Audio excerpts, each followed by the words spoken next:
Родителите на деца до 10 години кои се дел од училишниот процес од денеска се на своите работни места. Владата одлучи да ги врати на работа бидејќи школската година е завршена, па немало основ тие и понатаму да седат дома. И додека дел од родителите негодуваат дека и понатаму немаат кој да им ги чува децата додека се на работа, бидејќи и дел од бабите и дедовците се во работен однос, во Министерството за образование се уште не знаат дали оваа ситуација ќе продолжи во септември, дали ќе продолжат да одат на работа или повторно ќе се вратат дома.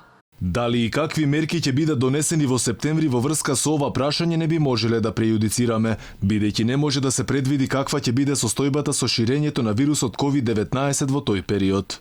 Ке седнат ли децата во школските клупи од септември? Процесот ќе биде особено тежок за првачињата, за децата кои ќе бидат често оделени и за средношколците од прва година, кои првпат ќе треба да се сретнат со нови наставници. Ниту Министерството за образование, ниту Бирото за образование немаат стратегија за следната учебна година. Моментално се изработува документ за развој на систем за далечинско учење, кој треба постојано да функционира, не само во вакви ситуации.